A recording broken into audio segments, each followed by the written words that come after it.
Olá, hoje vamos mergulhar num dos livros de gestão mais influentes de todos os tempos, A Meta, de Ellie Goldratt. Vamos analisá-lo com um olhar de consultor para perceber a sua filosofia central e, mais importante, para entender por que é que, tantas vezes, tentar otimizar as partes de um sistema pode acabar por prejudicar o todo. Ora bem, vamos direto ao assunto. Comecemos por um paradoxo que está no centro do livro.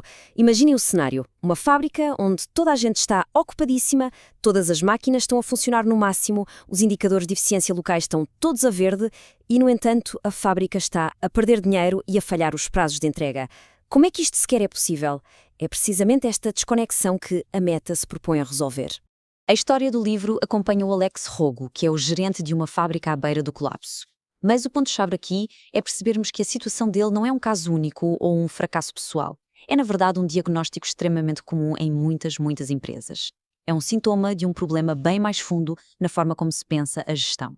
No centro deste problema temos um conflito fundamental de filosofias. De um lado, o que podemos chamar de abordagem artesanal. É aquela em que cada departamento, cada especialista, se foca em ser absolutamente perfeito na sua função. O objetivo é aperfeiçoar a sua pequena parte do processo. Do outro lado, temos a abordagem sistémica. Esta vê a organização como um todo, como um conjunto de peças interligadas que têm, obrigatoriamente, de cooperar para um objetivo comum. Aqui, o foco não está nas partes individuais, mas sim no resultado final de todo o sistema. E o grande problema, a verdadeira origem do caos, é que na maioria das organizações, estas duas abordagens vivem em guerra. O departamento de produção quer as máquinas sempre a funcionar para mostrar eficiência máxima, o departamento de vendas promete prazos de entrega curtíssimos para vender mais. E o financeiro quer cortar custos em todo o lado. Estes esforços, todos eles bem intencionados, não só não se somam, como na prática se anulam uns aos outros. Vamos então aprofundar isto e perceber de onde vem o problema. Porque a questão não está nas pessoas, está na forma como as medimos. É o chamado paradigma do custo, um modelo tradicional de gestão, que está na verdade na raiz de tudo isto. Esta citação do autor do livro Ellie Goldratt é simplesmente genial e diz tudo. Diz-me como me medes e eu dir-te-ei como me vou comportar. Pensem nisto, se um chefe de produção é avaliado pela eficiência das suas máquinas, o que é que ele vai fazer?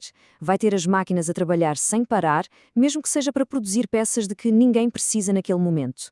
Peças que só vão acumular em estoque e, claro, aumentar os custos. Isto leva-nos a este conceito fundamental, os ótimos locais. É exatamente o que acontece quando uma parte do sistema é otimizada, mas à custa do objetivo global. O mais irónico é que a contabilidade de custos tradicional incentiva ativamente este comportamento.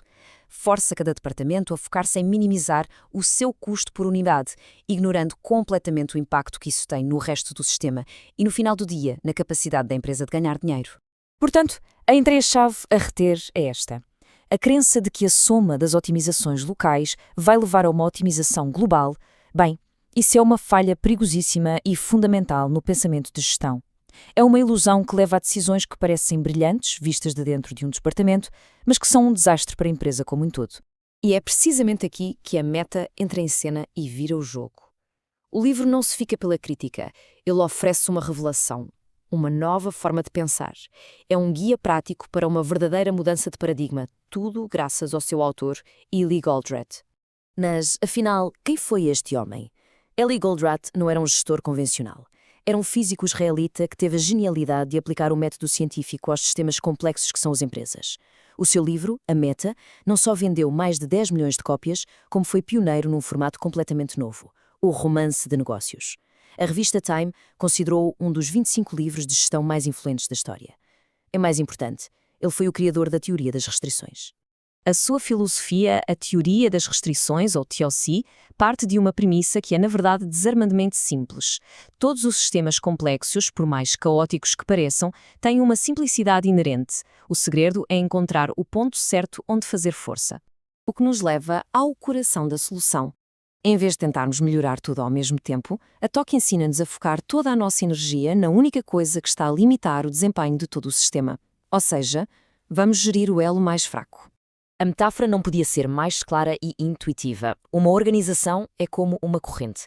E como toda a gente sabe, a força da corrente não é a média da força dos seus elos. A força da corrente é e será sempre a força do seu elo mais fraco.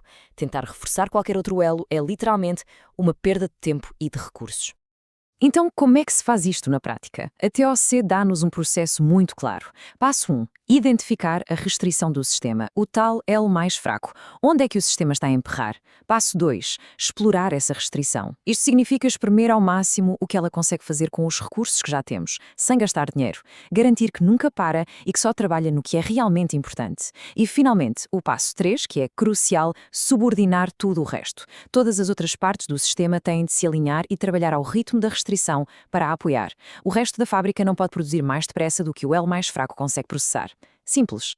A pergunta que se impõe é: por que é que um livro escrito em 1984 sobre uma fábrica continua a ser tão relevante hoje em dia?